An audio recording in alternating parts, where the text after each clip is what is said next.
Temas en el Evangelio de Juan. Lección 1. Señales que indican el camino.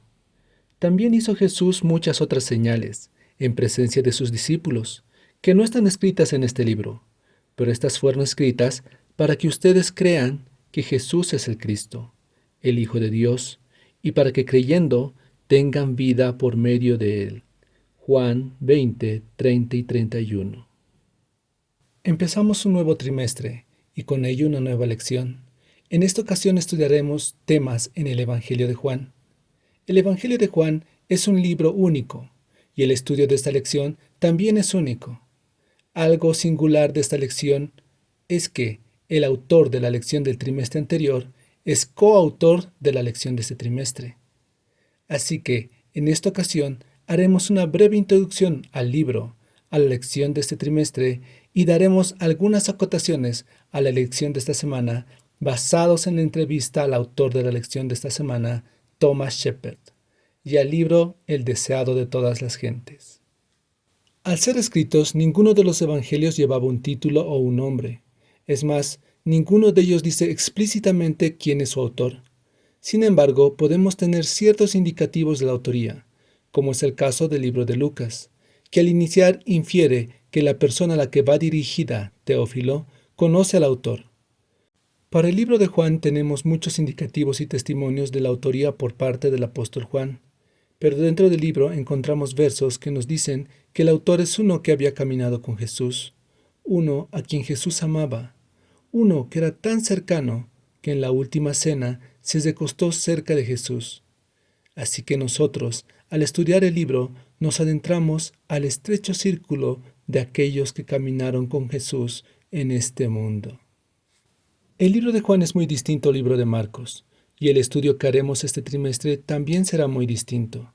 Por ejemplo, no haremos un estudio capítulo por capítulo, lo que podría llevarnos a revisar un verso o un capítulo más de una vez. Además, mientras que el libro de Marcos se enfoca en la acción y hace un resumen muy básico de las palabras de Jesús, el libro de Juan se enfoca más en las relaciones de Jesús, al punto de registrar detalladamente varias conversaciones que otros evangelios no presentan. Vayamos ahora al versículo de memoria de esta semana, ya que en este se presenta muy bien el objetivo, tanto del libro como del estudio de esta semana. Aquí claramente se dice que estas señales eran para que las personas, tanto de esa época como de esta, creyeran. En la Biblia esta no es la primera vez que esto es necesario. Ya en el libro de Éxodo, Moisés pregunta a Dios qué haría si las personas no le creyeran. La respuesta que Dios le da es por medio de señales. Le dice que con ellas le creerían.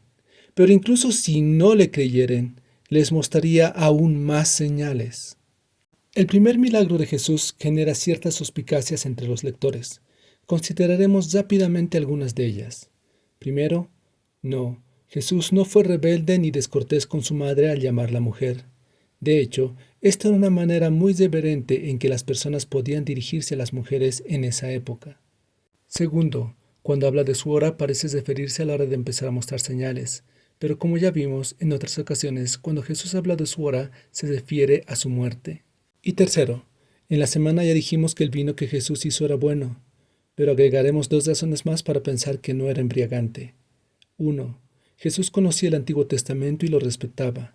En él, varias veces, aunque principalmente en Proverbios, se habla contra el consumo de bebidas embriagantes. Jesús, al conocer la Biblia, no daría algo que sabe que no es bueno. Y 2. El hecho de que el maestro Salas reconociera que el vino era bueno nos indica que, por lo menos él, no estaba ebrio, y que el primer vino que se presentaba, el bueno, no tenía la finalidad de embriagar. Algo muy interesante sobre el milagro en el estanque de Betesda es que en algunos códices, manuscritos antiguos, el versículo 4 no aparece, lo cual podría sugerir que este supuesto movimiento del agua por parte de un ángel era solo una superstición regional, o que se puso solo para explicar por qué había tanta gente allí. En esta semana vimos a Jesús hacer una pregunta que a primera vista no tiene sentido. ¿Quieres ser sano?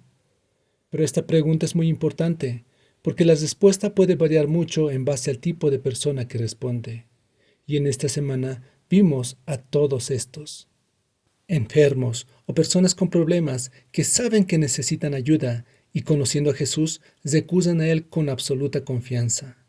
Enfermos que saben que necesitan ayuda y recurren a Jesús, pero solo bajo sus propias condiciones. Enfermos que saben que necesitan ayuda, pero que recurren a cualquiera. Enfermos que saben que necesitan ayuda, pero creen que pueden solucionar sus problemas solos. Estos creen que tienen todas las soluciones.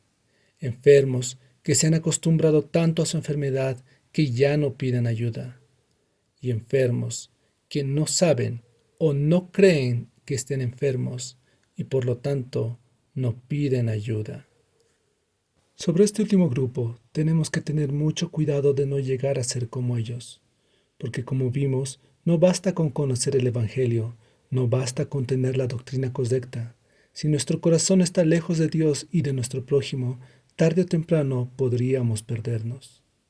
Ante esto, como dice la lección de jóvenes, lo primero que necesitamos es ser humildes, porque sólo así podremos reconocer nuestras fallas y estaremos dispuestos a aprender. Pero tengamos cuidado, no sea que por querer aprender nos olvidemos de nuestros principios. Ante esto, no olvidemos las advertencias de Jesús. Quien no cree en la palabra, tampoco puede creer en Él.